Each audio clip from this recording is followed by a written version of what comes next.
Super excited today to be joined by Congressman Robert Garcia, who's the lead Democrat on the House Oversight Committee. Now, Congressman, I really want to jump right into it because your committee received documents, Epstein-related documents from the Department of Justice yesterday. What's the status? What do the people need to know? I mean, look, the White House cover up clearly continues. Those Epstein documents they sent over, 97% of what they sent over was already in the public record. I mean, we're talking about 33,000 pages that they sent over of documents, and yet almost all of them were materials, court records, reports that the public has already seen. And so, even though they have had a subpoena in place that was bipartisan to get all the documents, we know they have all the documents. What they sent over was a fraction, and quite frankly, was an insult to the committee, its work, and to the victims who want justice in this moment. Now, you say 97%. What about that 3%? What is new in these documents that isn't in the public record? It's about 1,000 pages of some essentially flight logs of where Epstein's plane was going to back and forth. No description of folks that were on the plane per se, but just a log of those. And so we're reviewing those more carefully just to make sure we get that information out to the public, but nothing yet of substance. I mean, we want the client list. We want information on who was actually obviously targeting these young women and girls. We want information about Ghislaine Maxwell and the relationship and the horrors that she did. We got none of that. And so I think Donald Trump and Pam Bondi, they know that they're trying to cover up whatever they want the public not to know. And they're also very aware that we're going to keep fighting to ensure that we get all those documents. Well, the documents that you received, the 33,000, were they at all redacted? Was there, I mean, what could you see most of the stuff that was in there? Yeah, I mean, most of the documents we received are in the public records. So redactions that were in those documents are the same redactions that may have been in other public documents. Nothing that jumped out. We are going through some of those redactions right now.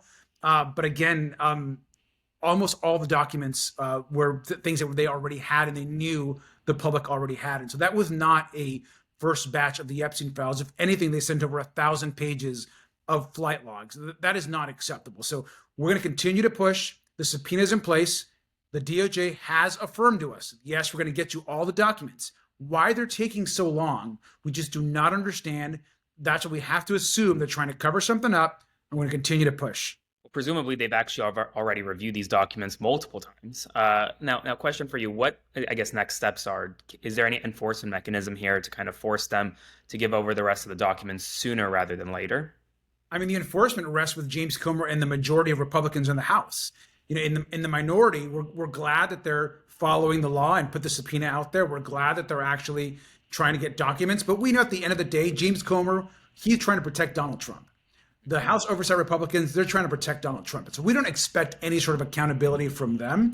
And anything they send over and this process, we have to be very critical of. I mean, look at what they're doing with Ghislaine Maxwell right now. They're somehow trying to say that, you know, she's absolving Donald Trump. Give me a break. She's a known liar. She's a sex trafficker. She abused young women and girls. Nothing she says we should be taking as serious, and certainly not as the truth.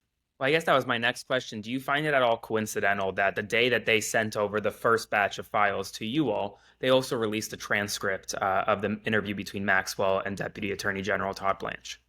Well, it wasn't coincidental. It was done on purpose, right? I mean, they did it to divert attention to their limited release of the files and their underwhelming release of the files, so they can put this attention on somehow Ghislaine Maxwell saying that Donald Trump, you know, is a good person, that she was proud of him becoming president. It's really sick, also, and shameful when they know that Ghislaine Maxwell herself trafficked young women and girls, that Ghislaine Maxwell herself was an abuser in some cases, as we know.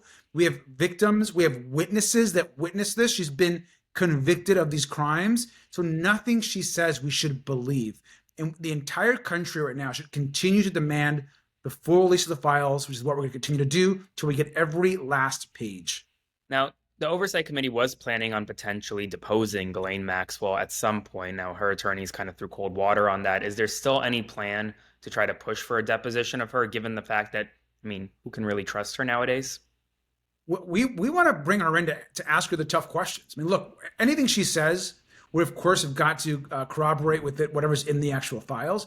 But Ghislaine Maxwell being interviewed by Donald Trump's a personal lawyer before he became deputy AG versus Ghislaine Maxwell being asked questions by folks like myself and Jasmine Crockett and Max Frost is going to be very different. And so I think that she should absolutely be in front of the oversight committee, being deposed, being asked the tough questions, and making sure that she's held accountable for the horrible things that she did. Now, something else that people are concerned about when it comes to Maxwell is the prison transfer. She was in this prison facility in Tallahassee or in North Florida. Then she somehow gets transferred to this minimum security facility, the FPC Bryan facility in Texas. Is that something your committee can theoretically probe, why that transfer occurred, who was responsible, the circumstances around that? Because that's unusual for someone convicted of sex trafficking. We're already probing it. We actually have sent letters to get information from the Federal Bureau of Prisons. We're asking what the hell happened here? Why is this convicted sex trafficker being transferred when she wasn't up for a transfer? Clearly, this was forced upon by the Department of Justice. This was an order given by Pam Bondi or Todd Blanche or someone at the DOJ or Donald Trump himself. And so absolutely, we're asking those questions. We're absolutely expect answers. And that's an investigation that is ongoing. And we expect to inquire and understand how this could happen, who ordered the transfer, and what was promised to Ghislaine Maxwell for this transfer. Now, Congressman, my final question for you here today is simple. What's your message to the survivors of Maxwell and Epstein's horrific crimes right now who feel as though, you know what, they're fighting for us, but we'll never actually truly get answers because this administration won't actually ever release them?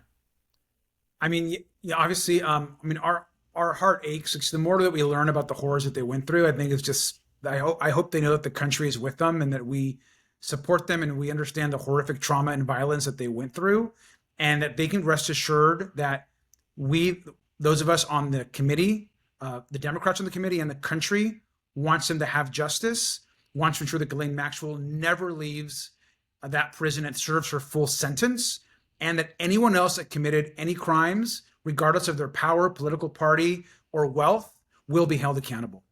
Congressman, thank you so much for joining us. I'm sure you'll be back soon once we get more updates. So thank you. Thank you.